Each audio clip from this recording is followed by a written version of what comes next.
Migrant Mother est le titre d'une photographie réalisée aux États-Unis en 1936 par la photographe Dorothea Lange. Dès sa parution, ce document a connu un statut extraordinaire, devenant très tôt l'une des images les plus mythiques de l'histoire de la photographie américaine. On tentera ici d'analyser cette image en dégageant à grands traits ses caractéristiques formelles, les aspects de sa signification, et enfin en reconstituant partiellement son contexte de production et de diffusion. D'un point de vue strictement matériel, cette image est une reproduction d'une photographie noir et blanc, tirée sur papier, à partir d'un cliché en négatif 4-5 inches, à l'aide d'un appareil de prise de vue, en l'espèce un Graflex. 3 lignes de force principales traversent la surface de cette image, l'une suivant la position de l'enfant à gauche, l'autre dessinée par le bras du personnage central, et la troisième par l'axe du regard du bébé tourné vers le visage de la femme. À peine contrecarrée par les 2 seules lignes plus ou moins horizontales, et surtout appuyée et redoublée par les jeux d'obliques gauche-droite et droite-gauche qui sillonnent symétriquement l'image, ces 3 lignes de force, organisées en forme pyramidale, convergent vers le haut, vers l'ovale du visage central, auquel fait écho tout un jeu de courbes rythmiques qui radoucissent la dominante rectiligne de la composition. La distribution générale des zones de lumière et d'ombre et leur direction montre que la source principale de lumière vient d'en haut à gauche. Celle-ci cependant n'est pas fortement unidirectionnelle mais plutôt diffuse. On n'en décèle pas moins quelques zones de contraste plus appuyées, mettant en évidence quelques éléments privilégiés. Le reste de l'image se déploie dans des gammes de gris en demi-teinte, dont la définition assez nette restitue les modelés des tissus, des corps et de la peau. Le cadrage assez serré ne laisse voir ici que peu de décors. Il s'étale pourtant sur 3 plans. À l'avant-plan à droite, en amorce, une mince partie d'un pieu de bois. Dans le second plan se déploie le groupe des 4 personnages, ne laissant paraître qu'une petite partie de l'arrière-plan, constituée d'un fond gris indistinct. Cette quasi-absence de décor met d'autant plus en évidence les volumes des 4 personnages occupant le centre de l'image. Autour de la masse centrale de la mère s'organisent, de façon très sculpturale, les volumes des 3 enfants qui tournent autour d'elle, dynamisant ainsi fortement la construction pyramidale et ascendante de l'ensemble. Une femme assise, entourée de 3 enfants, visage caché pour 2 d'entre eux, à demi caché pour le 3e. Le bébé semble endormi, les 2 autres, tournés vers le fond, sont recroquevillés contre le corps de la femme. La main de l'enfant de droite semble crispée. La femme, apparemment la mère, a le visage tendu, sourcils froncés, le regard fixé vers le lointain, au-dessus du regard du spectateur. Un geste du bras porte sa main vers son visage. Les cheveux de tous sont négligés, coupés maladroitement, les habits sont grossiers, les tissus apparemment usés et sales. Le décor, on l'a vu, est quasi absent, les personnages est encadré de façon plutôt serrée.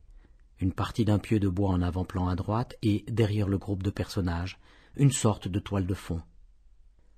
Le geste interrogatif et anxieux de la main de la mère, l'expression tendue, angoissée de son visage, l'attitude timide, dépendante, fermée, voire honteuse des 2 enfants pressés contre elle, l'état des habits et des corps, tout ici connote les caractéristiques habituelles de la misère, l'angoisse, la peur, l'attente. Attitudes, gestes et positions sont ici tellement clairs, typiques, expressifs, qu'ils en deviennent immédiatement reconnaissables. Cet aspect, joint au caractère très composé et esthétique de l'ensemble, confère à cette photographie, comme on l'a souvent dit, une allure de pietà, un statut d'icône, d'image sacrée, en tout cas d'une image qui tout à la fois révèle et consacre la misère, à travers la représentation stylisée, théâtralisée, d'une femme qui en devient presque l'emblème et le symbole.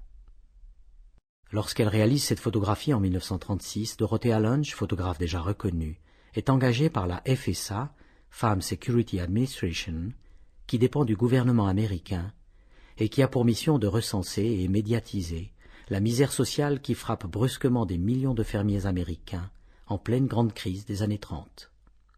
Dans l'univers de la photographie, Dorothea Lange occupe et revendique une place de grande professionnelle, d'auteur, d'artiste, qui la distingue des photographes de presse et des petits artisans photographes, tout comme de l'immense foule anonyme des photographes amateurs. Ainsi, des milieux de clichés qu'elle a pris à cette époque ceux qu'elle retiendra, exposera, publiera, se signaleront toujours, outre leur réalisme expressif, par leur aspect esthétique irréprochable du point de vue des canons classiques.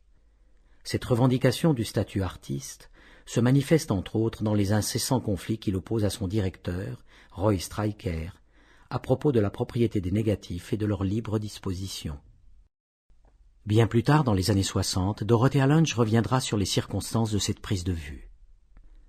Je vis une mère affamée et désespérée, je m'en approchai comme attiré par un aimant.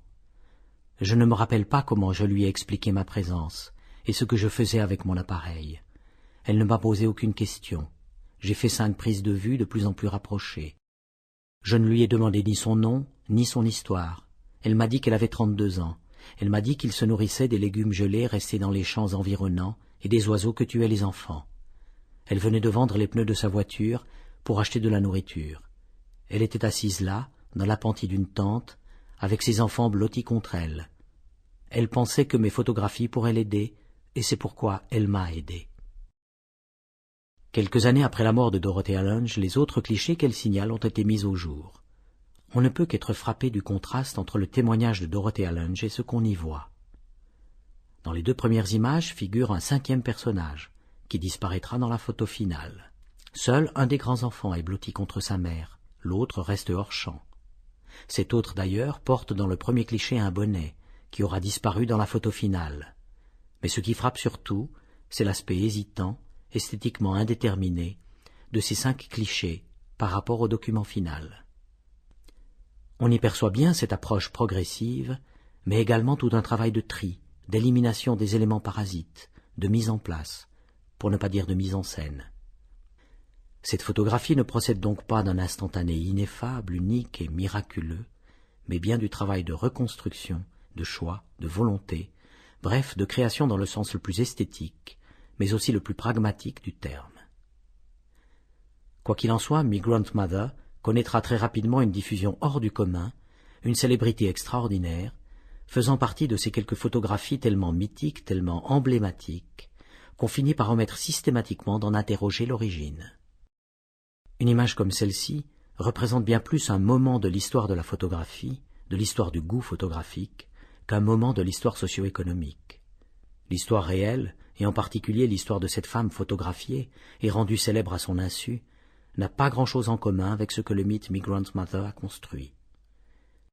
Une étude du documentariste Geoffrey Dunn, parue en 2002 dans un magazine californien, nous apprend que Florence Owen Thompson, la femme photographiée, n'était pas une émigrante, mais une Américaine d'origine indienne, qu'elle n'avait pas aimé être photographiée, que cette photographie ne lui a apporté qu'ennuis et amertume, et que jusqu'à la fin de ses jours, elle a vécu dans l'anonymat et les extrêmes difficultés matérielles, pendant que son double photographié faisait circuler dans le monde entier, au profit des agences, des éditeurs et de bien d'autres, cette image d'une beauté saisissante, l'image sacralisée de la misère.